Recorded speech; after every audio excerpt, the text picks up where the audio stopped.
आपसे आग्रह करूंगा कि आप नींद के संबंध में जरा भी कॉम्प्रोमाइज, और थोड़े दिन पहले इसीलिए भेजते हैं कि थोड़ा आप वहां पर जेट लैग वगैरह समस्याओं से बच जाए, वहां थोड़ा कंफर्ट फील करें, और उसके बाद आप खेल के मैदान में उतरे तो आपको सुविधा रहे, इसलिए एक व्यवस्था सरकार करती है। खिलाड़ियों की सुविधा के लिए इस बार भी कुछ नई नई चीजें करने का प्रयास किया है, लेकिन फिर भी मैं कह नहीं सकता हूं कि हर एक को सब कुछ वहां सुविधाजनक होगा ही कि नहीं होगा, लेकिन कोशिश की है। इन दिनों हम वहां के जो भारतीय समुदाय है उनको भी जरा एक्टिवेट करते हैं, उनको मोबिलाइज करते हैं, जरा आप भी हमारे खिलाड़ियों के साथ जरा जुड़िए। कुछ डिसिप्लिन रहती है, इसलिए उतने तो निकट नहीं रह सकते, लेकिन फिर भी वो ख्याल रखते हैं, चिंता करते हैं। जिसका खेल पूरा हो जाता है उसकी तो भरपूर चिंता करते हैं, लेकिन हम कोशिश करते हैं कि एक प्रकार से आप लोगों के लिए कंफर्ट रहें, असुविधा ना हो, और आप लोग अच्छा परिणाम लेकर के आए। मेरी तरफ से आप लोगों को बहुत बहुत शुभकामनाएं हैं, और मैं आप लोगों का फिर से एक बार इंतजार करूंगा जब आप 11 अगस्त को तो सारा खेल पूरा होगा। आप में से लोग जल्दी जाएंगे, जल्दी आएंगे, ऐसा तो क्रम रहता है, लेकिन मैं कोशिश करूंगा कि 15 अगस्त को एक बार लाल किले पर जब कार्यक्रम होता है तो आप लोग भी उसमें उपस्थित रहें, ताकि देश देखेगा कि यहाँ से हमारे ओलंपिक खेलने के लिए जो गए थे, क्योंकि ओलंपिक खेलने जाना ये भी बहुत बड़ी बात होती है जी। खेल में क्या करके आते हैं वो तो उसमें 4 चांद लगा देता है, लेकिन देश के अंदर इतना सारा खेल जगत के लोगों का होने के बाद आप में से खेलो इंडिया से निकल करके खिलाड़ी बने ऐसे कितने हैं? अच्छा, ये भी काफी लोग हैं। तो आपका क्या, कैसा, कौन सा खेल रहा क्या है, बता दीजिए जरा। हेलो सर, मैं सिफ्थ हूँ और मैं शूटिंग करती हूँ। तो खेलो इंडिया ने मुझे काफ़ी हेल्प की है, क्योंकि दिल्ली में ट्रेनिंग करके और उस टीम में आके जो भी मेरा रिजल्ट आया तो खेलो इंडिया कारण ही आया। चलिए, अच्छी शुरुआत है। हाँ जी। आपका?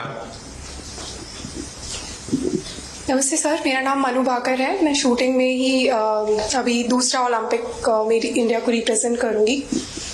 2018 में जो फर्स्ट एडिशन था खेलो इंडिया स्कूल गेम्स का, उसमें मैंने नेशनल रिकॉर्ड के साथ गोल्ड मेडल जीता था, और वहीं से उसके बाद मैं टॉप्स के कोर ग्रुप में आ गई थी। और तब से बस यही था कि इंडिया की जर्सी चाहिए और इंडिया के लिए खेलना है। और खेलो इंडिया एक ऐसा प्लेटफॉर्म था जो बहुत सारे लोगों को उसने एक मार्गदर्शन दिया है, और आई थिंक वहाँ से काफ़ी सारे एथलीट्स ऐसे हैं जो आज मैं अपनी टीम में देखती हूँ, मेरे साथ भी खेलते हैं और मेरे से जूनियर भी हैं जो खेलो इंडिया से आए हैं।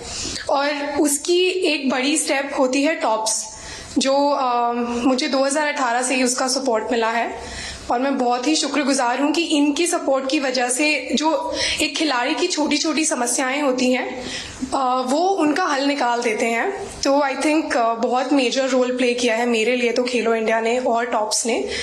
सो जी सर, जो आज मैं यहाँ हूँ मैं उसके काफ़ी हद तक उसका सहारा रहा है जी। शुक्रिया सर। चलिए, बहुत शुभकामनाएं आपको। और कोई है जो कुछ कहना चाहते हैं, आप अपने हिसाब से कुछ बात बताना चाहते हैं?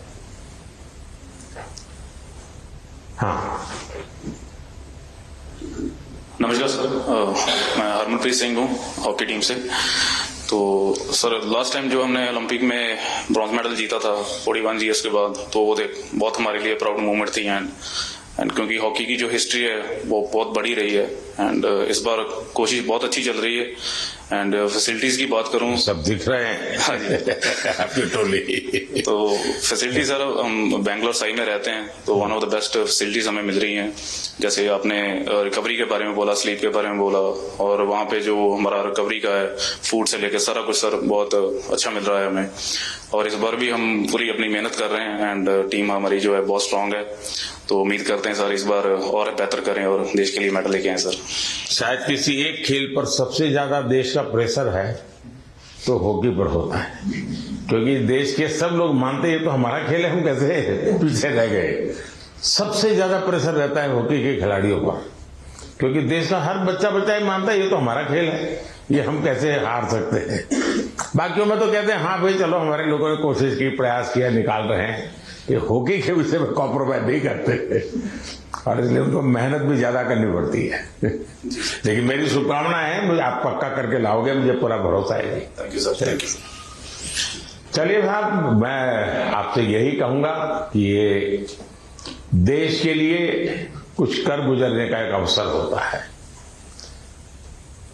आपने अपनी तपस्या से इस स्थान तक पहुंचे हैं, अब आपके लिए अवसर है देश को कुछ देने का, और देश को देने के लिए खुद का बेस्ट खेल के मैदान में देना पड़ता है। जो खेल के मैदान में खुद का बेस्ट देता है वो देश के लिए गौरव लेकर के आता है। और मुझे पक्का विश्वास है कि हमारे सभी साथी इस बार पुराने सारे रिकॉर्ड तोड़ करके आएंगे। इस बार भारत की कोशिश है कि हम 2036 में ओलंपिक की मेजबानी हमारे देश में करें। उससे भी एक बड़ा माहौल बनता है, तो हमारी दिशा में हम प्रयास कर रहे हैं और हो सकता है शायद अभी तैयारियां इंफ्रास्ट्रक्चर के लिए जो चाहिए उस पर काम काफी चल रहा है। जो भी एक्सपर्ट लोग हैं उस पर काम कर रहे हैं। आप लोग भी अगर खेल के बाद, खेल के पहले तो मैं नहीं कहूंगा, वहां व्यवस्थाएं क्या, इस बार फ्रांस में अलग अलग शहरों में ओलंपिक हो रहा है और एक तो पूरा बहुत दूर एक आइलैंड पे हो रहा है, तो एक अलग प्रकार का ही वहां माहौल रहेगा।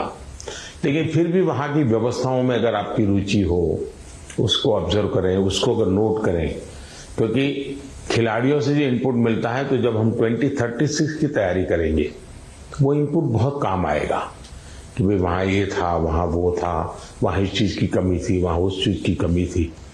तो ऐसी चीजें भी अगर आप ऑब्जर्व करके आएंगे तो 2036 के लिए हमें जो करना है उसमें हमें बहुत सुविधा मिलेगी। तो मेरी तरफ से आप सबको बहुत बहुत शुभकामनाएं, धन्यवाद। यूपी की हर खबर देखने और उनसे अपडेट रहने के लिए हमारे चैनल श्रेष्ठ यूपी को सब्सक्राइब और लाइक करें। साथ ही बेल आइकन को दबाना ना भूलें, जिससे हमारे हर वीडियो की जानकारी आप तक पहुंचती रहे।